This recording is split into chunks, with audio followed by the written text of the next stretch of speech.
The dust hung thick in the afternoon air as Benjamin Fletcher rode into the small cemetery on the outskirts of Seligman, Arizona.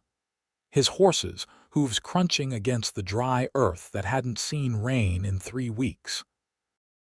It was June of 1883, and the heat bore down mercilessly on everything living, making even the cacti seem to wilt under its weight.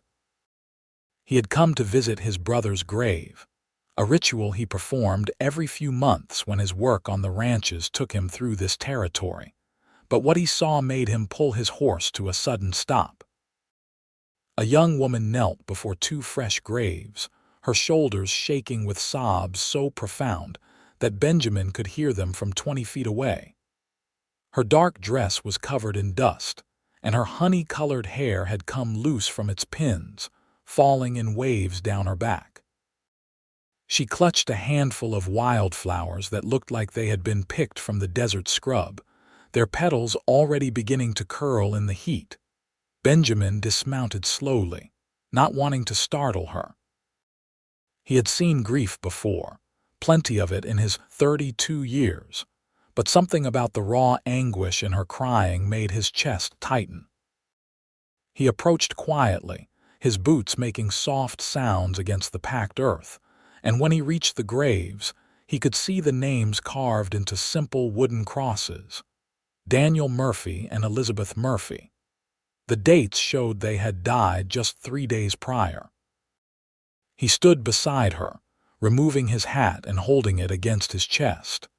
He did not speak, did not offer empty platitudes about how things would get better or how they were in a better place now. He simply stood there, a solid presence in a world that had clearly crumbled beneath her feet.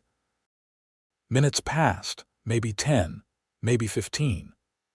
The sun continued its slow descent toward the western horizon, painting the sky in shades of orange and pink. Finally, the woman's sobs quieted to ragged breathing, and she seemed to become aware of him for the first time. She looked up, her face streaked with tears and dust, her blue eyes red-rimmed and swollen. "I am sorry," she whispered, her voice hoarse. "I did not know anyone else was here." "No need to apologize," Benjamin said gently.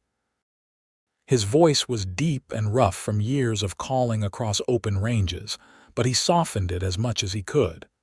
"Grief is nothing to be ashamed of." She looked back at the graves, her hands trembling as she placed the wildflowers between the two crosses. "They were all I had. My parents. We came here from Missouri 2 years ago, hoping to start fresh. My father wanted to ranch to build something of our own." Her voice broke. "Cholera took them both within 2 days of each other." Benjamin's jaw tightened. Cholera had swept through several towns in the territory that spring, leaving devastation in its wake.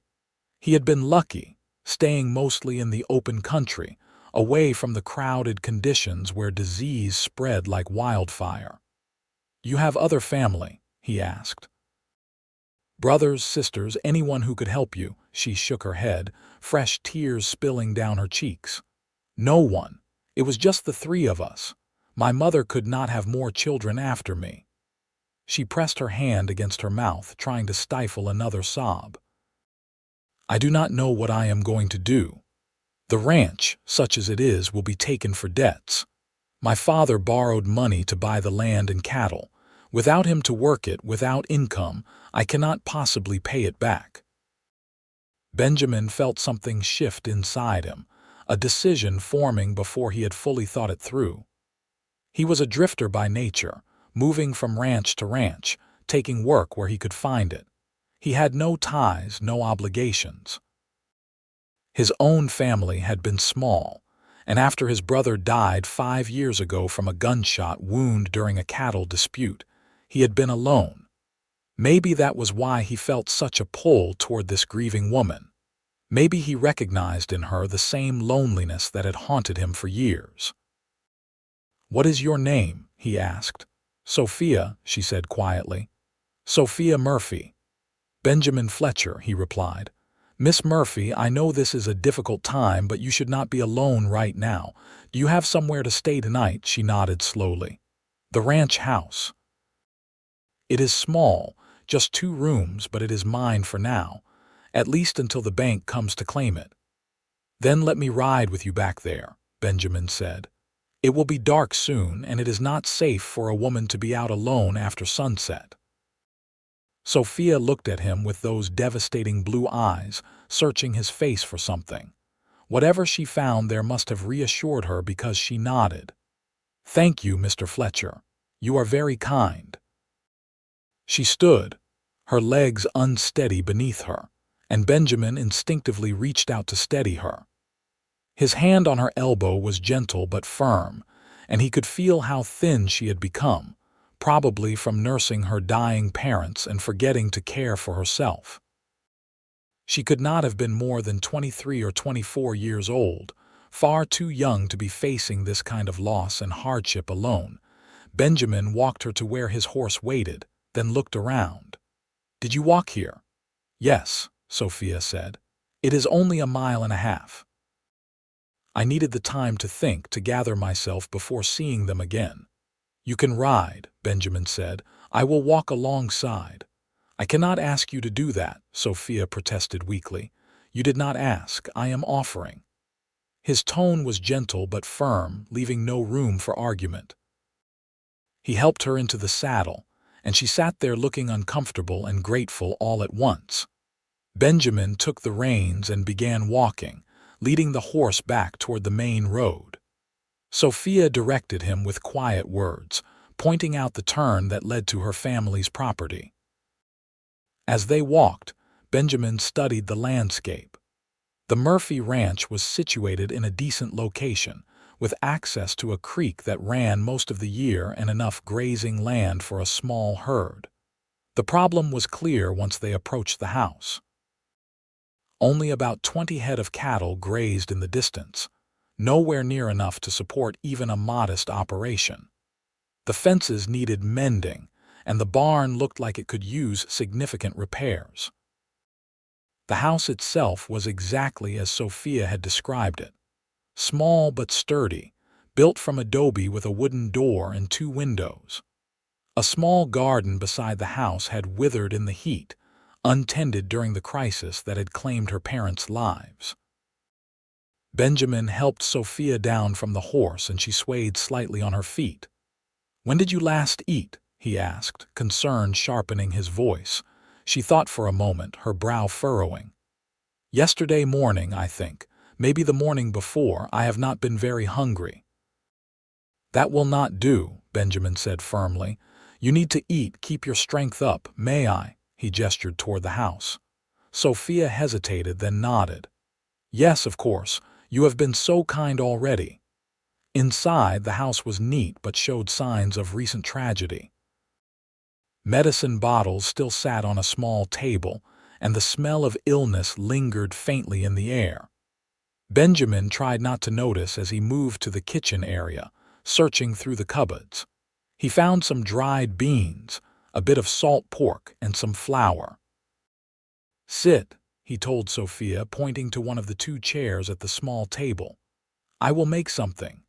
You can cook, she asked, a hint of surprise in her voice.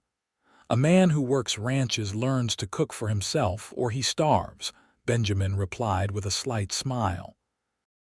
I cannot promise it will be fancy, but it will be filling. He set about making a simple meal, soaking the beans in water to soften them faster, then cutting up the salt pork into small pieces. He found an onion that was starting to sprout and added that to the pot as well. While everything simmered over the fire, he mixed flour with water and a bit of salt to make simple biscuits. Sophia watched him work, her expression unreadable. Why are you doing this? She finally asked. You do not know me. You could have ridden past the cemetery without stopping. Benjamin was quiet for a moment, considering his answer. I lost my brother 5 years ago, he said finally. I was not there when he died. I was 300 miles away, working a ranch in New Mexico. By the time I got word and made it back, He had already been buried 2 weeks. I never got to say goodbye, never got to grieve properly. He turned to look at her. When I saw you at those graves, I just thought that nobody should have to face that kind of pain alone. Tears welled up in Sophia's eyes again. I am sorry about your brother. And I am sorry about your parents, Benjamin replied. But we will get through this, one day at a time. The use of we was not lost on either of them, but neither commented on it. They ate in companionable silence, and Benjamin was relieved to see Sophia manage to finish most of what he had given her. The food seemed to revive her somewhat, bringing a bit of color back to her pale cheeks. After dinner, Benjamin cleared the dishes while Sophia sat in the chair, exhaustion clearly weighing on her. "You should rest," he said. "You have been through more than anyone should have to bear." "Where will you sleep?" Sophia asked, suddenly aware of the impropriety of the situation. An unmarried woman and an unmarried man, alone in a house together. In normal circumstances, it would cause a scandal, but these were far from normal circumstances. "I will sleep in the barn," Benjamin said. "I have slept in worse places, believe me." "You take the bed, lock the door if it makes you feel safer. I will be here in the morning." "You are staying." The hope in her voice was palpable. "I am staying," Benjamin confirmed. "At least for a while. You need help and I am between jobs anyway." Sophia stood and crossed the small space between them. Before Benjamin could react, she had wrapped her arms around him in a tight embrace, her face pressed against his chest. "Thank you," she whispered. "Thank you so much." Benjamin stood rigid for a moment, surprised, then slowly brought his arms up to return the embrace. He could feel her trembling, could feel the dampness of fresh tears soaking into his shirt. "You are welcome," he said softly, one hand coming up to rest gently on her hair. "Try to get some sleep." She pulled back, wiping at her eyes. "I will try." Benjamin collected a blanket from a chest and headed out to the barn. The structure was in better shape than it had looked from the outside, and he found a relatively clean spot in the hay loft. He settled in, his mind racing with thoughts of Sophia, of her situation, of what he had just committed himself to. He had told her he would stay for a while, but even as he lay there in the darkness, listening to the sounds of the desert night, he knew it was more than that. Something about Sophia Murphy had reached into his chest and grabbed hold of his heart. He had felt it the moment he had seen her crying at her parents' grave, and it had only grown stronger throughout the evening. Benjamin had never been one to believe in fate or destiny, but lying there under the Arizona sky visible through gaps in the barn roof, he wondered if maybe he had been meant to ride through that cemetery today. Maybe this was where he was supposed to be. Morning came early, as it always did on a ranch. Benjamin woke with the first light of dawn, his body accustomed to rising before the sun. He climbed down from the hay loft and went to check on the livestock. The few cattle were grazing near the creek, and there was a horse in a small corral that he had not noticed the night before. It was an older mare, but she looked well cared for. He was drawing water from the well when he heard the door to the house open. Sophia emerged, looking slightly more rested than she had the night before, though her eyes were still haunted. She had changed into a simpler dress, dark blue rather than black, and had managed to pin her hair up properly. "Good morning," she called out, her voice still rough but steadier than yesterday. "Morning," Benjamin replied. "How did you sleep?" "Better than I expected," Sophia admitted. "I think I was too exhausted to have nightmares." Benjamin nodded, understanding. "I have been looking around the property. You have good land here, good water access. The problem is the herd size and the state of some of the outbuildings." Sophia joined him at the well, looking out over the property with sad eyes. "My father tried so hard. He was a teacher back in Missouri, not a rancher. He learned as he went, but it was not enough. We were just starting to make progress when he and my mother got sick. How much do you owe the bank? Benjamin asked bluntly. Sophia flinched at the question but answered honestly. $300. It might as well be $3,000 for all my ability to pay it. Benjamin whistled low. $300 was a substantial sum, but not impossible. When is the payment due? The end of next month. July 31st. My father had been making small payments each month, but without him. She trailed off, the impossibility of her situation clear. A month and a half, Benjamin mused. That is not much time. I know, Sophia said quietly. I have been thinking that I might have to sell everything and move to town, try to find work as a seamstress or a laundress. I am good with a needle and I can work hard. The thought of this delicate, educated woman working herself to the bone in some sweltering laundry made Benjamin's jaw tighten. Or, he said slowly, we could try to save the ranch. Sophia looked at him with disbelief. How? Even if we could increase the herd, we could not sell them fast enough to raise that kind of money. Not cattle, Benjamin agreed. But there are other ways to make money on a ranch. Horse breaking, for instance. I am good with horses. There are always people looking for well-trained mounts, and they will pay good money for them. And your land borders the main trail between Seligman and Prescott.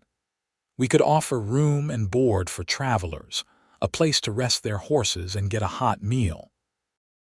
He could see the spark of hope lighting in Sophia's eyes, followed quickly by doubt. But why would you do this? You barely know me. This is not your problem to solve. Benjamin met her gaze steadily. Maybe I want it to be. Maybe I am tired of drifting from place to place with no purpose. Maybe I see something here worth fighting for. The air between them seemed to thicken with unspoken meaning. Sophia's cheeks flushed slightly, and she looked away. I do not have money to pay you, she said quietly. Not until we make some income. I am not asking for payment, Benjamin said. Room and board is enough for now, and later if we manage to save this place, we can work out a fair arrangement. Sophia was quiet for a long moment, wrestling with pride and desperation. Finally, she nodded. All right. I accept your help, Mr. Fletcher, but I will work just as hard as you do. This is my family's ranch, and I will not be a burden. I would not expect anything less, Benjamin said with a slight smile. And you can call me Benjamin. If we are going to be working together, we should probably dispense with the formalities. Benjamin, Sophia repeated, testing the name on her tongue. Then you should call me Sophia. Sophia, Benjamin said, liking the way her name sounded in his voice. They spent the rest of the morning making plans and taking stock of what they had to work with. Benjamin rode into Seligman to pick up some supplies and to let it be known that he was available for horse breaking services. The town was small, just a handful of buildings clustered around the railroad depot, but it had a general store, a saloon, a hotel, and a small church. The proprietor of the general store, a portly man named Mr. Harrison, raised his eyebrows when Benjamin mentioned he was staying at the Murphy place. That is a sad situation, he said, shaking his head. Nice folks, the Murphys. The girl is all alone now, I hear. Not any more, Benjamin said firmly. I am helping her work the ranch. Mr. Harrison's eyebrows rose even higher. Is that so? Well, I suppose that is decent of you, though folks might talk, you know, a single man and a single woman living out there together. Let them talk, Benjamin said, his voice hard. Miss Murphy needs help and I am providing it. Anyone who has a problem with that can take it up with me directly. Mr. Harrison held up his hands in a placating gesture. No offense meant, Mr. Fletcher. Just warning you about how people can be, though I suppose if you were to marry the girl, that would solve the problem. Benjamin felt his ears heat up. That is not why I am helping her. Of course not, Mr. Harrison agreed. but there was a knowing look in his eyes that made Benjamin want to leave the store as quickly as possible. He made a few more stops, including at the stable, where he let the owner know he was available for horse-breaking work. The man, a weather-beaten fellow named Dutch, seemed interested. "I've got 3 green horses that need training. Bring them around next week if you are serious. I will pay $5 a head if you can get them saddle-ready." $15 would not solve their financial problems, but it was a start. Benjamin agreed and headed back to the ranch, his horse loaded with supplies. When he arrived, he found Sophia working in the garden, trying to salvage what she could of the wilted vegetables. She had a scarf tied over her hair to protect it from the sun, and her sleeves were rolled up, revealing slender arms that were already showing signs of sunburn. "You need to wear a hat," Benjamin called out as he dismounted. "This sun will cook you alive."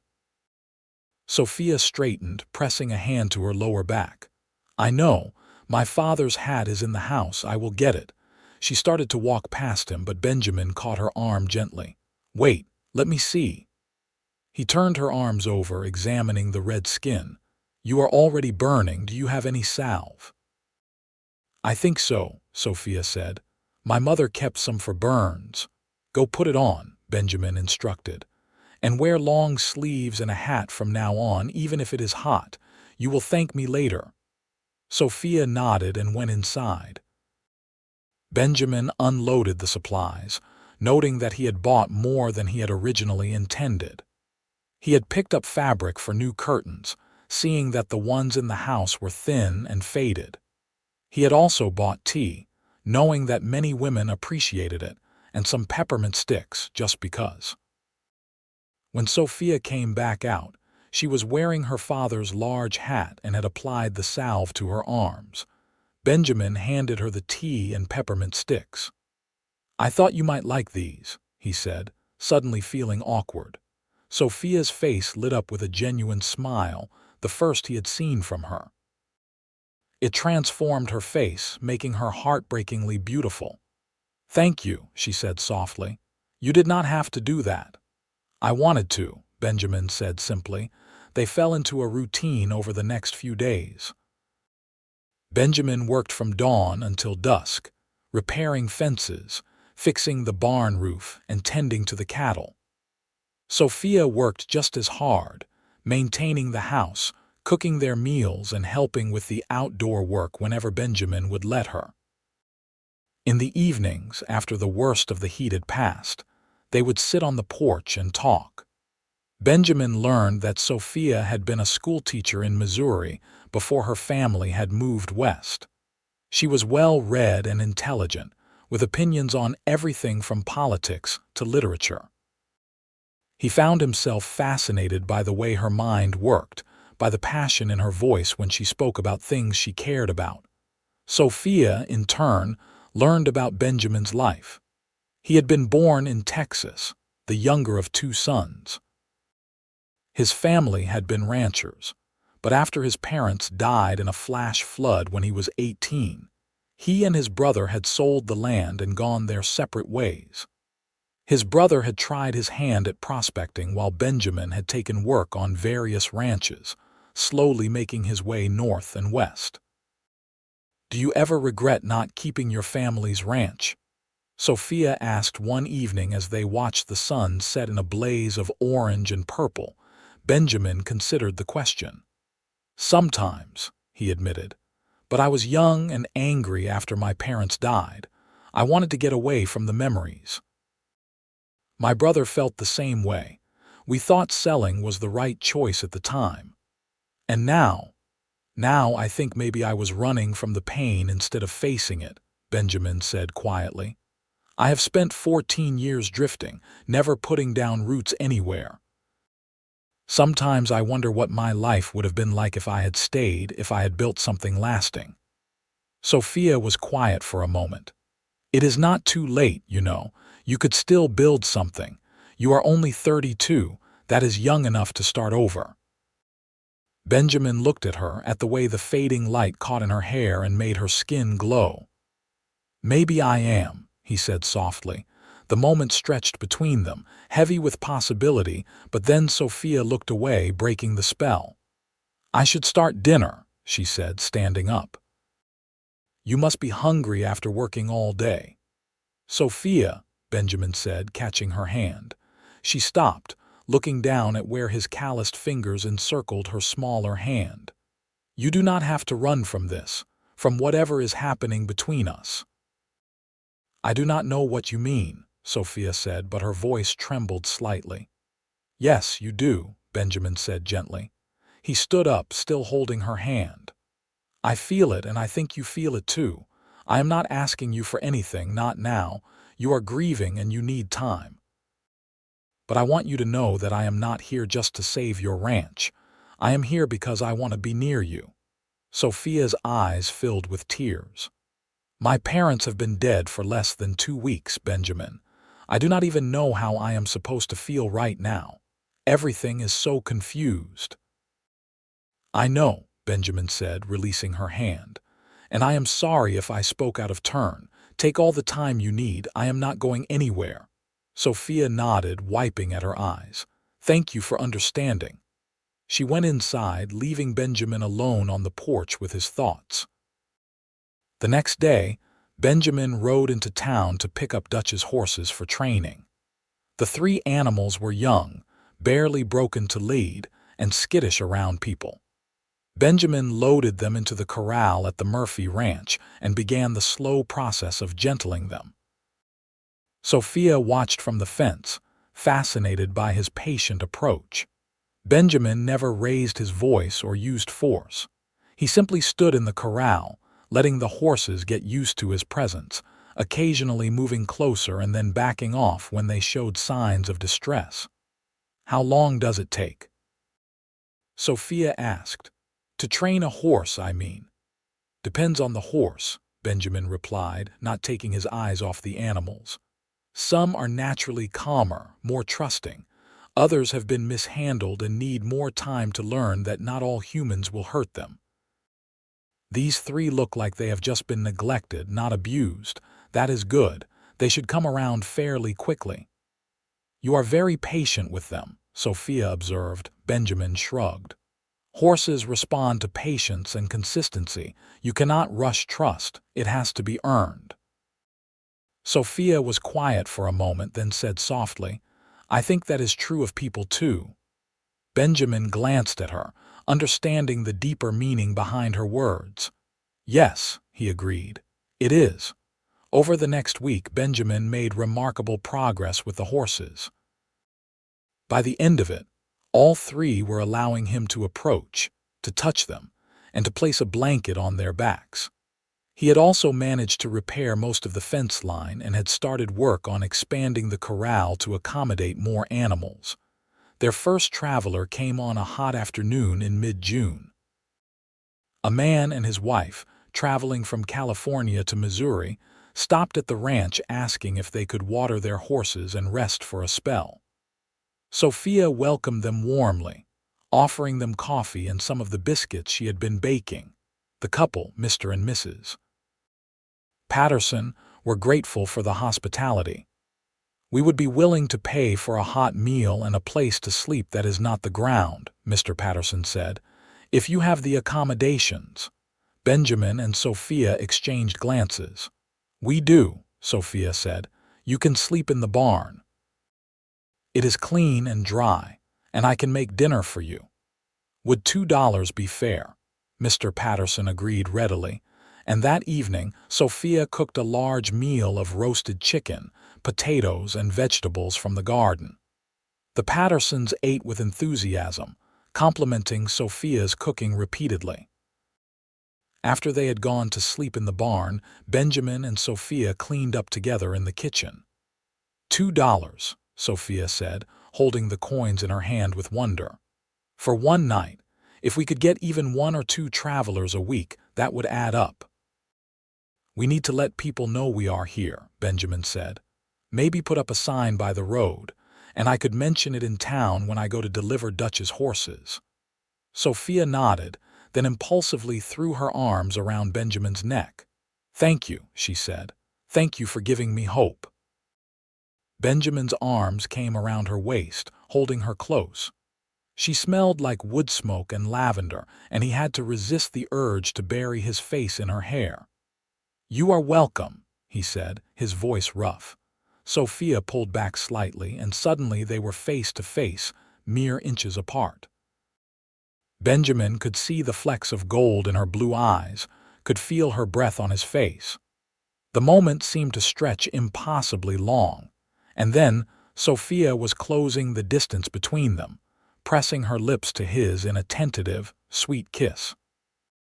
Benjamin responded immediately, one hand coming up to cup her face as he deepened the kiss. Sophia made a small sound in the back of her throat, her fingers tangling in his hair. The kiss was everything Benjamin had imagined and more, full of promise and possibility and hope. When they finally broke apart, both were breathing hard. Sophia's cheeks were flushed, her eyes wide. "I am sorry," she whispered. "I should not have done that." "Do not apologize," Benjamin said firmly. "Not for that, never for that. But my parents," Sophia said, guilt flooding her features. "They have only been gone 2 weeks. What kind of daughter am I to be kissing a man when I should be mourning?" Benjamin took her face in both hands, forcing her to look at him. "You are a woman who has suffered a terrible loss but who is still alive, still capable of feeling joy and hope. Your parents would not want you to stop living, Sophia. They would want you to find happiness." "How do you know?" Sophia asked, tears streaming down her face. "Because any parent who loved their child the way yours clearly loved you would want nothing more than to see you safe and happy," Benjamin said. "And I think I can make you happy if you will let me." Sophia searched his face, then nodded slowly. "I think you already do," she whispered. They kissed again, longer this time with less hesitation. When they finally pulled apart, Benjamin rested his forehead against hers. "We should take this slow," he said. "I do not want to rush you into anything." "I know," Sophia said, "but I also do not want to waste time being afraid. Life is too short, too uncertain. I learned that when I watched my parents die." "Then we will move at whatever pace feels right to you," Benjamin said. "No pressure, no expectations." Over the following weeks, their relationship deepened. Benjamin finished training Dutch's horses and delivered them, collecting his $15 with pride. He immediately took on more work, training horses for other people in the area. Word spread that there was a skilled horse trainer at the Murphy ranch, and soon Benjamin was turning down work because he had too much. Sophia proved to be an excellent hostess for their traveler business. She had a warm, welcoming manner that put people at ease, and her cooking was good enough that some travelers went out of their way to stop at the Murphy ranch on their journeys. They began to average 3 or 4 travelers a week, bringing in steady income. Benjamin moved out of the barn and into a small room that had originally been intended as a storage area. It was barely big enough for a cot, but it was inside the house, which felt significant. They were not sharing a bed, were not even sharing a room, but the intimacy of living under the same roof brought them closer together. They stole kisses when they could, brief moments of connection in their busy days.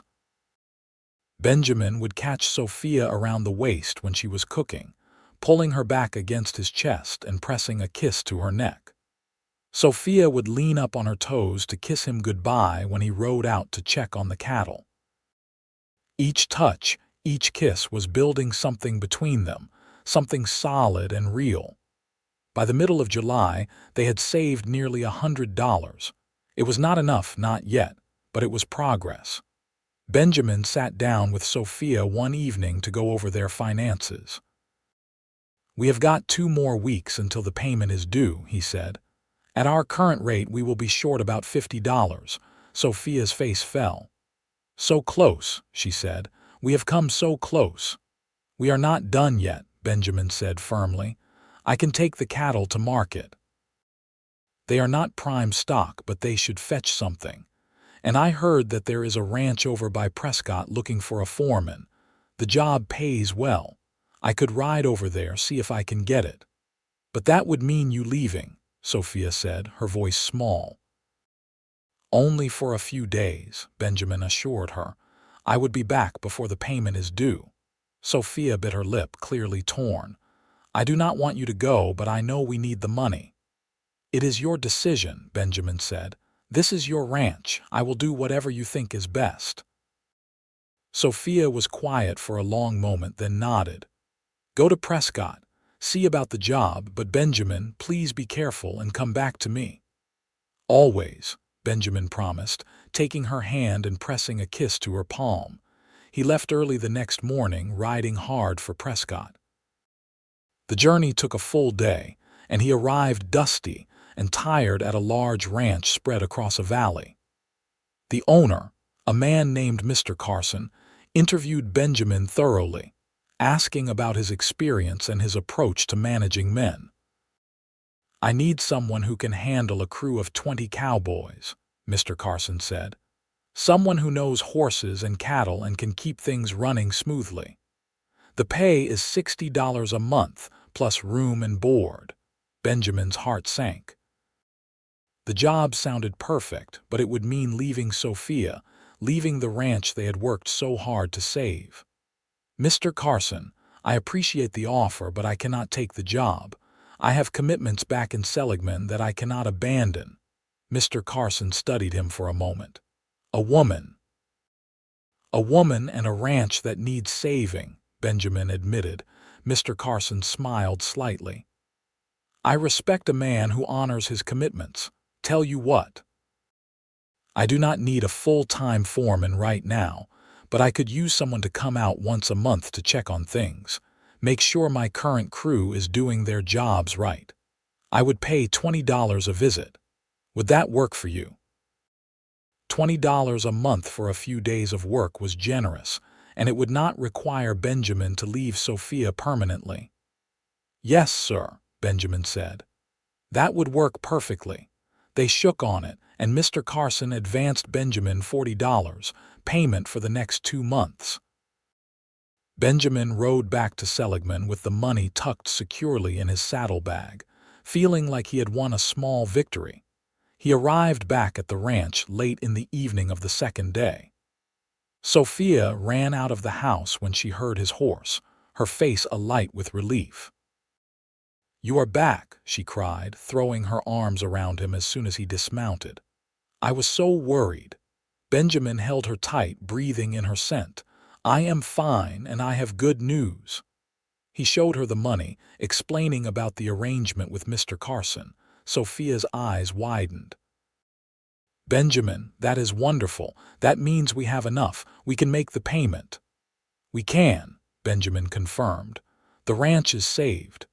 Sophia let out a cry of joy and kissed him soundly. Benjamin lifted her off her feet, spinning her around as they both laughed. When he set her down, they were both breathless and grinning. We did it, Sophia said, her eyes shining with happy tears. We actually did it. You did it, Benjamin corrected. You refused to give up. You fought for your family's dream.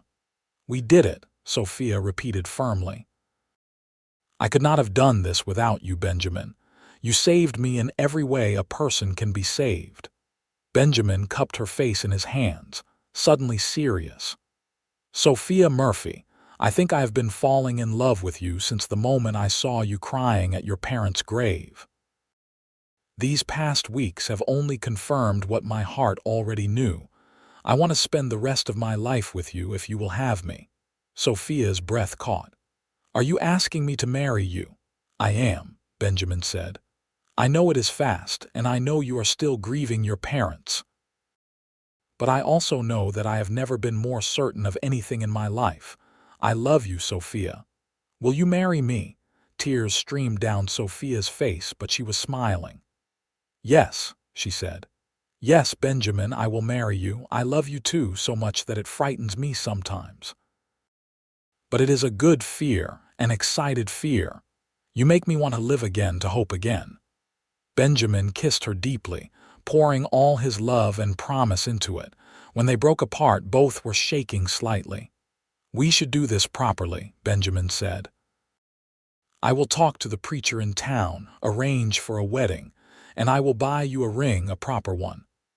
"I do not need a fancy ring," Sophia said. "I just need you." "You are getting both," Benjamin said firmly. "You deserve everything good in this world, and I am going to spend the rest of my life trying to give it to you." The next day, they rode into Seligman together and made the payment to the bank. The banker, a thin man with spectacles, seemed surprised to see them. "Miss Murphy," he said, "I confess I did not expect you to be able to make this payment." "I had help," Sophia said, glancing at Benjamin with a warm smile, "and we will be making regular payments from now on. This ranch is going to succeed." "I am glad to hear it," the banker said, though he looked skeptical. After leaving the bank, they went to the church. The preacher, a kindly older man named Reverend Thomas, was delighted to hear about their engagement. "I remember your parents, Miss Murphy," he said. "They were good people. I think they would be happy to know you have found someone to care for you." "When can you perform the ceremony?" Benjamin asked. "Well, traditionally, we would wait a few weeks post-banns, allow time for preparations," Reverend Thomas said. "We would like to marry as soon as possible," Sophia said. "We have already waited long enough." Reverend Thomas looked between them, saw the love shining in their eyes, and smiled. "How about next Sunday? That gives you a week to prepare, and it is proper enough to avoid too much gossip." They agreed, and Benjamin took Sophia to the general store. Mr. Harrison greeted them with raised eyebrows. "Back again, Mr. Fletcher. We need to see your rings," Benjamin said. "Wedding rings." Mr. Harrison's face broke into a wide smile. "Well, congratulations to you both. I thought that was where things were heading." He pulled out a small tray of rings from beneath the counter. Most were simple gold bands, but one caught Benjamin's eye. It was delicate, with a small blue stone set into the gold. "That one," he said, pointing. "Good choice," Mr. Harrison said. "The stone is turquoise, mined right here in Arizona. It suits Miss Murphy's eyes." Benjamin held it up to Sophia, who gasped softly. "It is beautiful," she whispered. "Try it on," Benjamin urged. Sophia slipped the ring onto her finger. It fit perfectly, as if it had been made for her. "Benjamin, it is too much," she protested, even as she admired it. "Nothing is too much for you," Benjamin said firmly. He turned to Mr. Harrison. "We will take it, and a plain gold band for me as well." As they left the store, Sophia kept looking at the ring on her finger, her face glowing with happiness. "I cannot believe this is real," she said. "2 months ago, I thought my life was over, and now I am engaged to marry the most wonderful man I have ever met." "Believe it," Benjamin said, pulling her close and kissing the top of her head. "This is just the beginning, Sophia. We are going to build a good life together, I promise you that." The week leading up to the wedding passed in a blur of preparation. Sophia sewed herself a new dress, a simple but elegant creation in pale blue. Benjamin bought a new shirt and had his one good suit cleaned and pressed. They invited everyone from town to the ceremony, wanting to start their marriage surrounded by community. The night before the wedding, as they sat on the porch watching the stars, Sophia leaned her head on Benjamin's shoulder. "Are you nervous?" she asked. "Not even a little bit," Benjamin replied honestly. "I have never been more certain of anything." "You, a little," Sophia admitted. "Not about marrying you, I want that more than anything, but about what comes after, about whether I can be a good wife, whether I can make you happy." Benjamin turned to face her, tilting her chin up so she had to look at him. "Sophia, you already make me happy. Every day I spend with you is a gift. I am not expecting perfection. I am just expecting you exactly as you are." "I am expecting our child," Sophia blurted out, then immediately covered her mouth with her hands, her eyes wide with shock at her own words. Benjamin stared at her, his mind trying to process what she had just said. "You are pregnant?" Sophia shook her head quickly.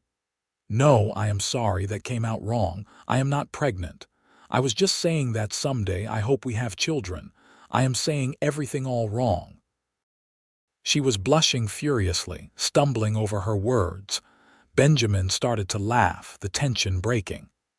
"You are adorable when you are flustered," he said, pulling her into his arms. "And yes, someday I hope we have children too, as many as you want to give me." Sophia hid her face in his chest, still embarrassed. "I cannot believe I said that. You must think I am an idiot." "I think you are perfect," Benjamin said, pressing a kiss to her hair. "And tomorrow you are going to be my wife." The wedding took place on a beautiful Sunday morning in late July. The small church was packed with townspeople, all curious to see the Murphy girl marry the drifter cowboy who had swept in and saved her ranch. Sophia looked radiant in her blue dress, her hair crowned with wildflowers that Benjamin had picked for her that morning. Benjamin stood at the altar, his heart pounding as he watched Sophia walk down the aisle. She had no father to give her away, so she walked alone, her head held high and her eyes fixed on Benjamin. When she reached him, she took his offered hand, and Benjamin felt a sense of rightness settle over him. Reverend Thomas conducted a simple but heartfelt ceremony. When it came time for the vows, Benjamin spoke as clearly and firmly, meaning every word. "I, Benjamin Fletcher, take you, Sophia Murphy, to be my wife. I promise to love you, honor you, and stand beside you for all the days of my life. In times of joy and times of sorrow, in times of plenty and times of want, I will be your partner, your protector, and your greatest supporter." Sophia's voice trembled slightly as she spoke her vows, but she held Benjamin's gaze steadily. "I, Sophia Murphy, take you, Benjamin Fletcher, to be my husband. I promise to love you, honor you, and stand beside you for all the days of my life. You came into my life when I was lost in darkness, and you brought me back into the light. I will spend the rest of my life showing you how grateful I am and how deeply I love you." There was not a dry eye in the church by the time Reverend Thomas pronounced them husband and wife. "You may kiss your bride," he said with a warm smile. Benjamin cupped Sophia's face gently and kissed her, soft and sweet, a promise of all the kisses to come. The congregation erupted in applause, and Benjamin felt Sophia smile against his lips. The townspeople had organized a small reception in the churchyard, with tables of food and a fiddle player providing music. Benjamin and Sophia were congratulated by everyone, with many people expressing their admiration for how hard they had worked to save the ranch. Mrs. Patterson, the woman who had been one of their first travelers, approached them with a smile. "My husband and I are so happy for you both. You were so kind to us when we passed through. It is good to see good people rewarded." As the afternoon wore on, Benjamin found himself watching Sophia as she moved through the crowd, talking and laughing with their guests. She looked happier than he had ever seen her, her face alight with joy. He could hardly believe that she was his wife, that they were beginning their life together. Finally, as the sun began to set, they said their goodbyes and rode back to the ranch together. Sophia sat in front of Benjamin on his horse, leaning back against his chest as he guided the animal home. "Are you happy, Mrs. Fletcher?" Benjamin asked, loving the sound of her new name. "Happier than I ever thought possible," Sophia replied. "Thank you, Benjamin, for everything." "You do not need to thank me," Benjamin said. "Loving you is not a sacrifice, it is a privilege." That night, they consummated their marriage in the small house that was now truly theirs. Benjamin was gentle and patient, understanding that Sophia was nervous. He took his time, kissing every inch of her skin, whispering words of love and reassurance until she relaxed in his arms. When they finally came together, It was with a sense of rightness and completion that left them both breathless. Sophia cried afterward, but they were tears of joy, of relief, of overwhelming emotion. Benjamin held her close, stroking her hair and pressing kisses to her forehead. "I love you," Sophia whispered. "I love you so much." "I love you too," Benjamin replied. "More than I have words to express." They fell asleep tangled together, and for the first time since her parents' death, Sophia slept through the night without nightmares. The months that followed were busy but happy. Benjamin continued to train horses and make his monthly trips to Mr. Carson's ranch in Prescott. Sophia expanded their traveler business, and by autumn, they were consistently hosting 5 or 6 travelers a week. They were not wealthy by any means, but they were comfortable, and they were together. In late October, Sophia began to feel unwell in the mornings. At first, she thought it was something she had eaten, but when the nausea persisted for over a week, she began to suspect. She waited until she was certain before telling Benjamin. He had just come in from working with a particularly stubborn horse, dusty and tired, when Sophia approached him with a nervous smile. "Benjamin, I have something to tell you." "What is it?" he asked, immediately alert to the seriousness in her tone. "I am pregnant," Sophia said. "We are going to have a baby." Benjamin's face went through several expressions in quick succession: shock, disbelief, and then pure, unadulterated joy. He let out a whoop of happiness and picked Sophia up, spinning her around as he had the day they had saved the ranch. "We are having a baby," he said, his voice full of wonder. "Sophia, we are having a baby." Sophia laughed and cried at the same time, holding on to Benjamin tightly. "Are you happy?" she asked, though his reaction had already answered that question. "Happy does not even begin to cover it," Benjamin said, setting her down gently as if she were made of glass. "How are you feeling? Are you all right? Should you be resting?" "I am fine," Sophia assured him. "A little nauseous in the mornings, but the doctor says that is normal. The baby should come in early June, he thinks." Benjamin's hand moved to her stomach, still flat but holding their child. "June," he repeated. "That is perfect. By then, we will have enough money saved to hire some help for a few weeks so you can rest after the birth." "I do not need to rest," Sophia protested. "Women have babies and go back to work all the time." "Maybe," Benjamin said, "but my wife is going to have every comfort I can provide." "You are carrying our child, Sophia. That is the most important job in the world." Sophia felt tears well up in her eyes again.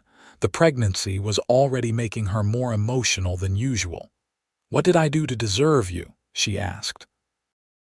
"You were brave enough to keep living when it would have been easier to give up," Benjamin said simply. "You were brave enough to let me help you, and then brave enough to love me. That is all you had to do." As Sophia's pregnancy progressed, Benjamin became increasingly protective. He insisted on doing all the heavy work around the ranch, and he curtailed her involvement in hosting travelers. Sophia chafed at the restrictions at first, but she could see how much it meant to Benjamin to take care of her, so she allowed it. Winter in Arizona was mild compared to what Sophia had experienced in Missouri, but there were still cold nights when they would huddle together under blankets, talking about their future and their child. They debated names endlessly. Benjamin wanted to name a son after his father if they had a boy, while Sophia liked the name Elizabeth for a girl after her mother. "What if we compromise?" Sophia suggested one evening in February. "If it is a boy, we name him after your father, whatever his name was. And if it is a girl, we call her Elizabeth, but we give her a middle name of your choosing." Benjamin considered this. "My father was named Robert Fletcher. I like that name. And if it is a girl, what about Elizabeth Ann? Ann was my mother's name." "Elizabeth Ann Fletcher," Sophia said, testing it out. "I love it. It is perfect." As spring arrived, bringing with it wildflowers and warmer temperatures, Sophia's belly grew round and prominent. She moved more slowly now, and she tired easily, but she had never looked more beautiful to Benjamin. He found himself constantly in awe of the fact that she was carrying their child, that they had created a new life together. In early May, Sophia started preparing for the baby's arrival in earnest. She sewed tiny clothes and blankets, washed and rewashed everything until it was soft and perfect. Benjamin built a cradle from oak wood, sanding it until it was smooth as silk, with no rough edges that could harm delicate baby skin. On a warm evening in early June, Sophia went into labor. Benjamin immediately rode to town to fetch the doctor, a steady older man named Dr. Morrison, who had been practicing medicine for 30 years. The doctor examined Sophia and announced that the baby would probably arrive sometime in the early morning hours. Benjamin stayed by Sophia's side through the entire labor, holding her hand and wiping her forehead with cool cloths. He had helped birth countless calves and foals over the years, but watching Sophia go through the pain of childbirth was the hardest thing he had ever done. He felt helpless, unable to do anything to ease her suffering. "You are doing so well," he told her over and over. "Just a little longer, my love. You are so strong." Sophia gripped his hand hard enough to hurt, but Benjamin did not complain. He would have done anything to take her pain onto himself. Finally, just as the sun was beginning to rise, their baby was born. Dr. Morrison held up a squalling, red-faced infant and announced, "You have a healthy baby boy."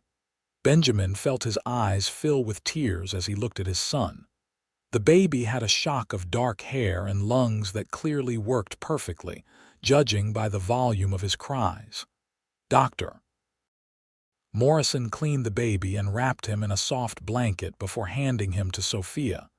Sophia cradled the infant against her chest, tears streaming down her exhausted face.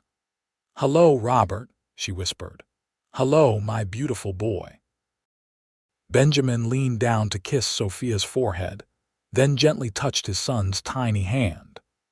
The baby's fingers wrapped around his, and Benjamin felt his heart expand with a love so fierce it was almost painful.